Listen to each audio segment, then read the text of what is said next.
Ramajogihalli KPS ಶಾಲೆಗೆ ಸುತ್ತಮುತ್ತಲಿನ 6 ಗ್ರಾಮಗಳ ಸರ್ಕಾರಿ ಶಾಲೆಗಳನ್ನು ವಿಲೀನಗೊಳಿಸುವ ಪ್ರಸ್ತಾವನೆ ವಿರೋಧಿಸಿ ಚಳ್ಳಕೆರೆ ಕ್ಷೇತ್ರ ಶಿಕ್ಷಣಾಧಿಕಾರಿ ಕಚೇರಿ ಬಳಿ ಪ್ರತಿಭಟನೆ ನಡೆಸಲಾಯಿತು. ಇನ್ನು ಎಐಡಿಎಸ್ಒ ಸಂಘಟನೆ ಮತ್ತು ಸಾರ್ವಜನಿಕ ಶಿಕ್ಷಣ ಉಳಿಸಿ ಸಮಿತಿ ನೇತೃತ್ವದಲ್ಲಿ ಕ್ಷೇತ್ರ ಶಿಕ್ಷಣಾಧಿಕಾರಿಗೆ ಮನವಿ ಸಲ್ಲಿಸಿದ್ದಾರೆ.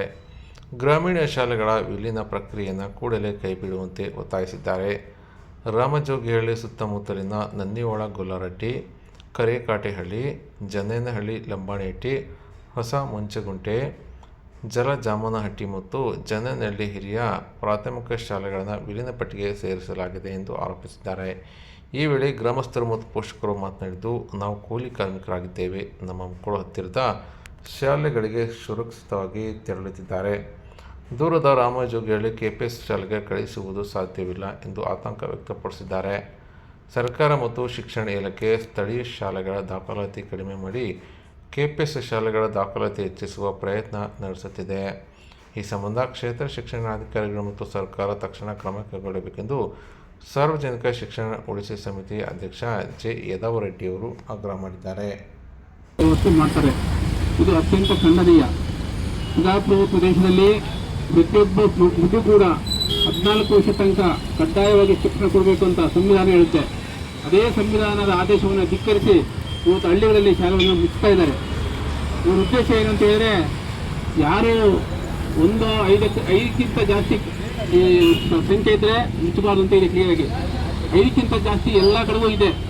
ಉದ್ದೇಶಪೂರ್ವಕವಾಗಿ 2,000 ಕೋಟಿ ಸಾಲ ಮಾಡಿ ಏಷ್ಯನ್ ಬ್ಯಾಂಕ್ನಿಂದ, ಖನಿಜ ನಿಧಿಯಿಂದ 500 ಕೋಟಿ, ಆಮೇಲೆ ಹೈದರಾಬಾದ್ ಕರ್ನಾಟಕ ನಿಧಿಯಿಂದ 500 ಕೋಟಿ, 3,000 ಕೋಟಿ ದುಡ್ಡಿದೆ ಅನ್ನೋ ಕಾರಣಕ್ಕೆ ದೊಡ್ಡ ದೊಡ್ಡ ಶಾಲೆಗಳನ್ನು ನಿರ್ಮಾಣ ಮಾಡಿ ಹಳ್ಳಿ ಶಾಲೆಗಳನ್ನು ಕಿತ್ತಾಕುವಂಥದ್ದು ಖಂಡಿತ ನ್ಯಾಯಸಮ್ಮತವಲ್ಲ.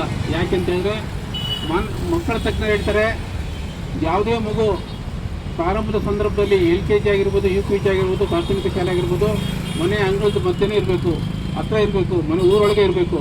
ಅದಕ್ಕೆ ತಾಯಿ, ತಂದೆ, ಬಂಧು ಬಳಗ, ಸ್ನೇಹಿತರು ಜೊತೆಗೆ ಬೆಳಿಬೇಕು ಅನ್ನೋಂಥ ಒಂದು ಆಶಯ ಇಟ್ಕೊಂಡು ಒಂದು ಶೈಕ್ಷಣಿಕ ನೀತಿ ಮಾಡಿದೆ. ಯಾವ ಸಂದರ್ಭದಲ್ಲೂ ಕೂಡ ಒಬ್ಬೇ ಹುಡುಗಿದ್ರು ಕೂಡ ಶಾಲೆ ತೆರಬೇಕು ಅಂತಿದೆ ಸಂವಿಧಾನದ ಆಶಯ. ಯಾವರಲ್ಲೂ ಆಗಬಾರ್ದು ಅಂತಿದೆ. ಬ್ರಿಟಿಷ್ ಅಂದರೆ ಇಷ್ಟೆಲ್ಲ ಗೊತ್ತಿದ್ರು ಕೂಡ ಕೆಪಿಎಸ್ ಶಾಲೆ ಹೆಸರಲ್ಲಿ ಇವತ್ತು ಇಒಗಳು, DDPOಗಳು ಮತ್ತು ದೊಡ್ಡ ದೊಡ್ಡ ಅಧಿಕಾರಿಗಳು ಯಾವ ಕಾರಣಕ್ಕೂ ಶಾಲೆ ಮುಚ್ಚಿಲ್ಲ ಅಂತ ಹೇಳ್ತಾರೆ. ನಿಮಗೆ ನಾಳೆ ಬೆಳಿಗ್ಗೆ ಮಾಧ್ಯಮದವ್ರು ಕೇಳಿ ನೀವು ಹೇಳ್ತಾರೆ ನಾವು ಮುಚ್ಚೋದಿಲ್ಲ ಅಂತ. ಆದರೆ ಮುಚ್ತಾ ಇದ್ದಾರೆ. ಹೆಂಗಂದ್ರೆ ನಿಮಗೆ ಆರ್ಡರ್ ಬಂದಿದೆ ನೋಡಿ, 6 ಶಾಲೆಗಳನ್ನು ಮುಚ್ತಾ ಇದ್ದೀವಿ, ನಿಮ್ಮ ಶಾಲೆ ಮಕ್ಕಳನ್ನ ತಗೊಂಡೋಗಿ ಸೇರಿಸಿ ಅಂತ ಬಲಾತ್ಕಾರವಾಗಿ ಪೋಷಕರಿಗೆ ಬೆದರಿಸಿ ಅವ್ರಿಗೆ ಶಾಲೆ ಬಿಡಿಸಿ ಆಮೇಲೆ ಮಕ್ಕಳನ್ನ ತಗೊಂಡೋಗಿ ಸೇರಿಸಿದ್ರೆ ಆ ಮಕ್ಕಳಿಗೆ ಏನಾದ್ರು ಆದರೆ ಅದರ ಹೊಣೆಗಾರಿಕೆ ಯಾರು ಒಪ್ಕೊಳ್ತಾರೆ ಅಂತ